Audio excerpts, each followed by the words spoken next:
Vamos conversar com o Felipe Salto, que está aqui, vai nos atender mais uma vez, gentilmente, o economista Felipe Salto, para já avançar um pouquinho mais nisso que o Valdo vinha falando. Felipe, antes de mais nada, agradecendo a sua presença aqui.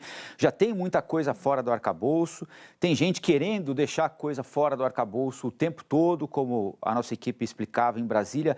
Qual é o nível de comprometimento da credibilidade do arcabouço fiscal e, consequentemente, da política fiscal desse governo, Felipe?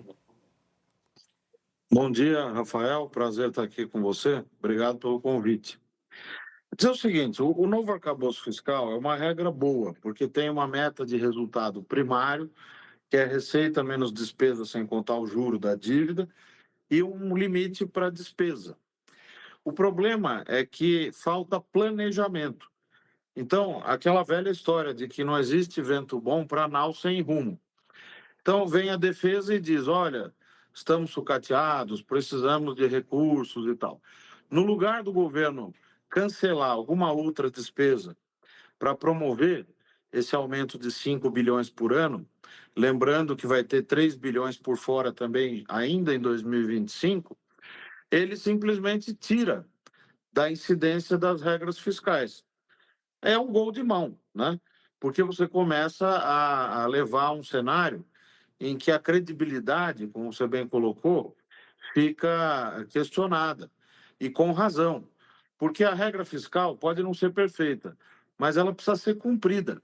Eu sempre costumo dizer que o Brasil é pródigo em criar regras fiscais. O problema é que ele não é tão pródigo em cumprir com as regras que ele mesmo cria. Felipe, muito bem-vindo sempre. Bom dia para você. Vale lembrar que esse teto de gastos ele foi estabelecido pelo próprio governo atual, né, no projeto de arcabouço fiscal. Dentro disso, fica ainda mais incoerente tentar fazer essas exceções. A gente já viu na defesa, o Valdo citava há pouco que eles também queriam incluir segurança pública, porque a cada momento vai ter uma urgência nova. Se essa for a lógica, o arcabouço fiscal perde o sentido. Bom dia. Bom dia, Camila. De fato, o risco de virar uma festa da cocada é altíssimo.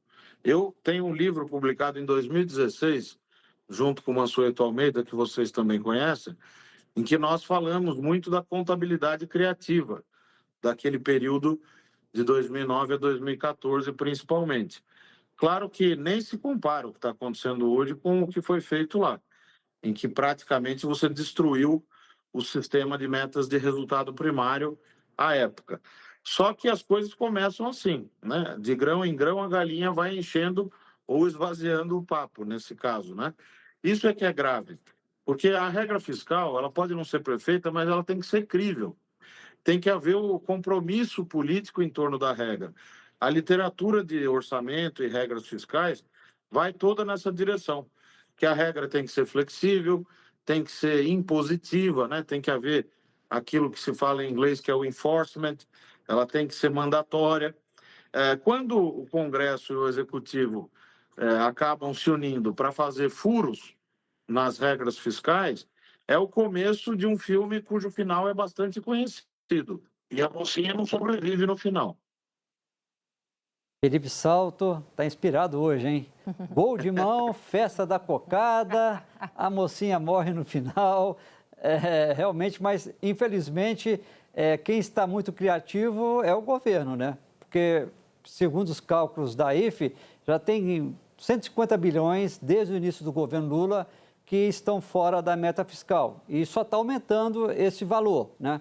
Isso parece inofensivo. Mas qual o impacto disso na dívida pública? Eu queria que você explicasse isso. Olha, não, estamos cumprindo a meta fiscal. Não é bem assim quando você deixa de contabilizar vários gastos. Parece que é inofensivo, mas tem um impacto. Qual é o impacto disso, né? Aumenta a dívida, o que isso se reflete na nossa economia, né? Porque tem muita gente achando, não, olha, a gente precisa gastar mais.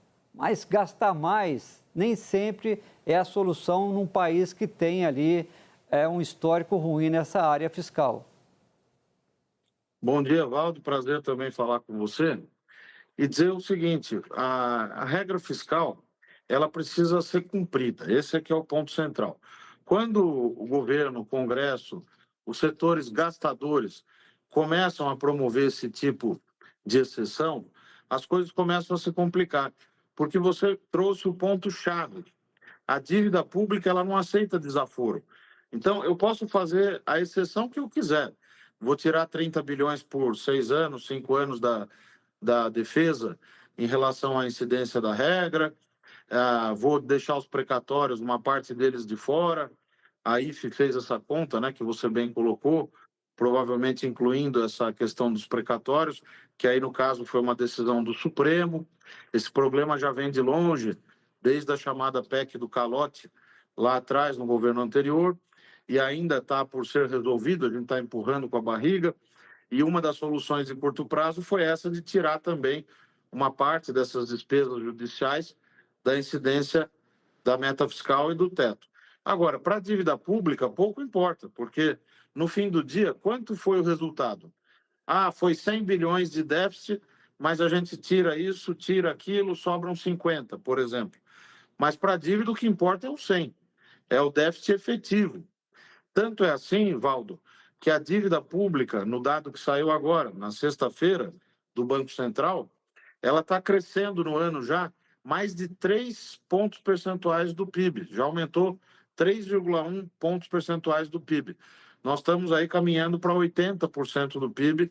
Nossa projeção aqui na Warren é que encerre esse ano a chamada dívida bruta do governo geral em 79,6% do PIB. Então, é um crescimento importante que vai se acumulando e que, para a dívida, pouco importa se você está fazendo essas estripulias contábeis.